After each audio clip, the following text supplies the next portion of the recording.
just want to encourage you this morning. Clap your hands.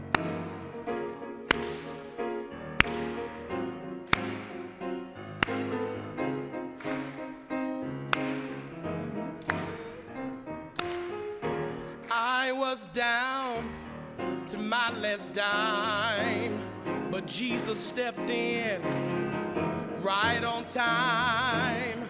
So been sick, couldn't get well. You healed my body, now I can tell, and it's all right now. Think we'll make it anyhow. It's all right now. Think we'll make it anyhow.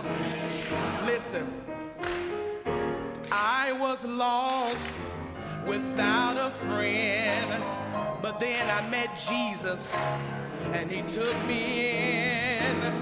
In all your temptation, just keep the faith. God's already planned a way of escape. It's all right now. Think we'll make it anyhow. It's all right now. Think we'll make it anyhow. Listen, through your troubles and through your pain, you can believe that it's all right. Oh yes. Don't stop shouting and don't stop praying. You can believe that it's all right. It's all right. I believe we're gonna make it anyhow. It's all right.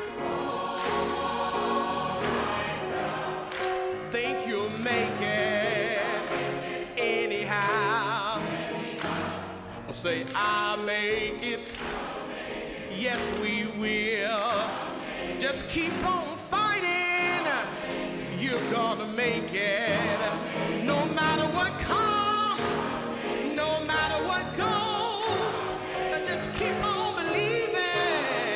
You're gonna make it. All right now. Think I'll make it. Anyhow. Come on, give God a praise right there.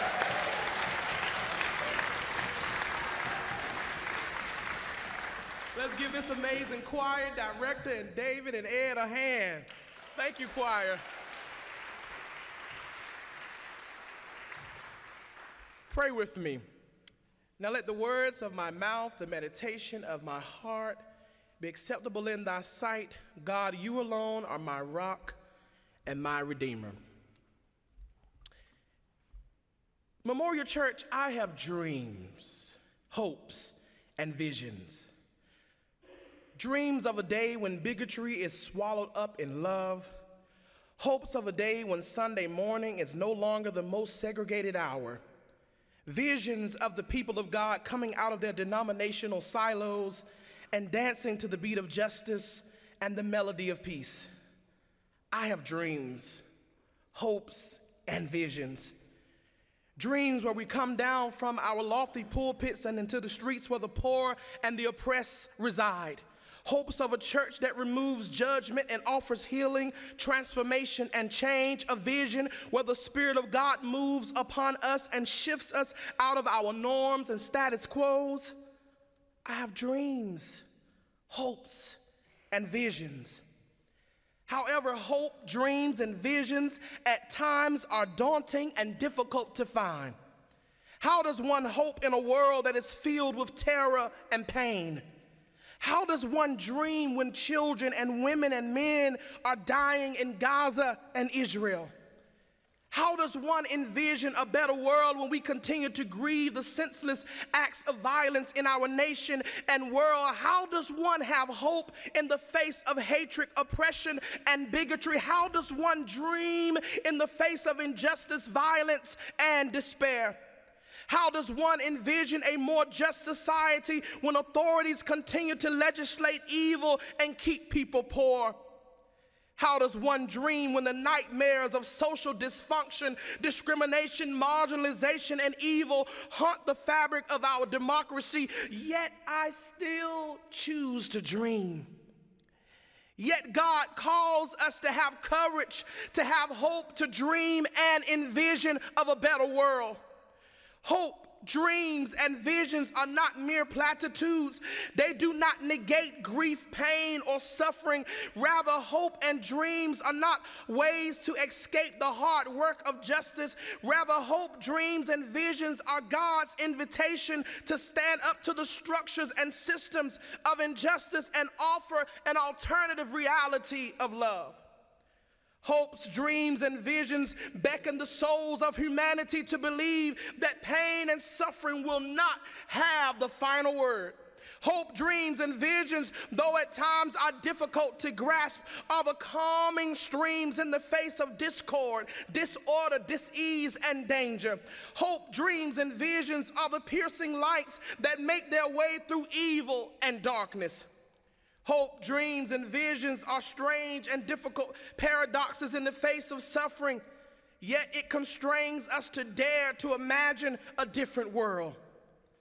Hope, dreams, and visions for a more just world and loving society are proclaimed throughout the canon of scriptures. In the Genesis account of creation, in the beginning, out of darkness, out of nothing, ex nihilo, God had hope and a dream and created a world with you and me in mind. Hope is seen when Moses prophesied to the people of God that they would no longer be enslaved and entrapped in an unjust political system in Egypt. Miriam danced the dance of hope in the face of oppression, enslavement, reminding the people of God that they would be delivered out of Egypt. Daniel prophesied hope in despair. Jeremiah proclaimed hope in the midst of unimaginable death and chaos. Deborah and Esther proclaimed hope in the face of opposition and challenge. Hope is proclaimed through Ezekiel, who looks at a great multitude of oppressed bodies in the valley of dry bones and says, "Live, dry bones." Hope and dreams of a greater world are proclaimed throughout the canon of scriptures. Hope, dreams, and visions are also at the heart of the gospel. Hope is felt on the lips of Jesus, who cited the words of the prophet Isaiah. "The Spirit of the Lord is upon me, because he has anointed me to do what? To preach good news to the poor, to release those who have been held captive and free those who have been incarcerated, to give recovery of sight to the blind, to let the oppressed go free, to proclaim the year of the Lord's favor." Hope is made throughout the gospel. Hope is felt throughout the canon. Hope can be felt in the face of pain. And I know some of you all don't want to talk about Revelation today. Our text today is from Revelation, which is actually one of my favorite books, a book that most people run away from because of the symbols, imagery, and icons. When people read Revelation, the trumpets, the seven lamps, the seals, the angels, these humongous beasts with multiple eyes and figures will scare you to say, "I'm never going to read Revelation again." Today, I ask you not to run away from Revelation, but embrace it with me and allow us to understand it a bit more deeply. See, the images, the monsters, the weird symbols are very intentional in Revelation. What John sees is meant to be seen in this way. He wants the reader to see it too. Rome is the monster. Rome is the monster. Empire has caused so much pain on John's family and friends and the church, and to those who have committed their lives to the church, that John feels like I have to describe Rome like a big monster because it has killed, oppressed, ostracized, dehumanized, and marginalized my people. John, who is considered to be banished to the island of Patmos, writes about this Rome, this empire, to reveal and unveil the injustice of Rome. But don't miss it. Revelation is not about crazy end times. Even though there is eschatological hope and there is a theme of the apocalypse, Revelation is really about the sacrificial lamb of Jesus having hope in the Christ who calls us to walk in love. This text is sandwiched between the sixth and seventh seal. As Jesus opens each seal, there is more pain. However, there is hope. In the midst of the trumpets, the monsters, the beasts, the images, the icons, the terror, John has a dream. John dares to dream in the midst of pain. The next time you read Revelation, read it with this lens, that there is hope even in the face of empire. John looks and sees a great multitude that one could not count, from every nation, tribe, country, people, ethnicity, and language, standing before the throne of God. All the angels surrounded them.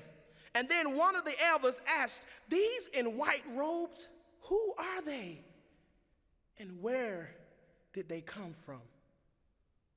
John answered, "Sir, you are the elder, shouldn't you know?" And the elder said, "These are they who have come out of great tribulation. They have washed their robes and made them white in the blood of the Lamb." And in my homiletic imagination, I can hear the elder saying this: these are they who did not keep silent about what's going on in Gaza and Israel. These are they who have not kept silent about the injustice in our nation. These are they who have crossed through violence and war. These are they who have bared witness to those who have suffered and been abused. These are they who took a stand, who took a risk to make the world a better place. These are they who followed after Christ. The elder continues to dream along with John and offers hope and a vision, and says, never again will they hunger. Never again will they thirst. For the Lamb is at the center of the throne, will be their shepherd. For Christ will lead them to springs of living water. Now, if I can just exegete this a little bit more, in the words of the New Testament scholar N.T. Wright, he talks about Revelation. And he says, Revelation is not necessarily talking about a heaven on the other side. It is talking about something that we do not have to wait until the end. See, evangelicals and literalists have taken this text to say, oh, it's getting ready to happen. Oh, it's happening now. Oh, it's getting ready to do this. But what's really taking place in Revelation is that it had already begun.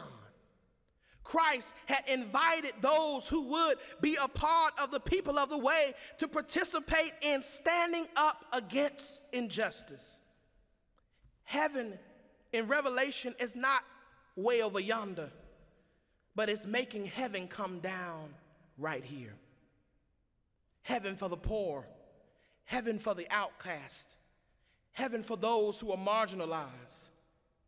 We are called to dream of a better place down here.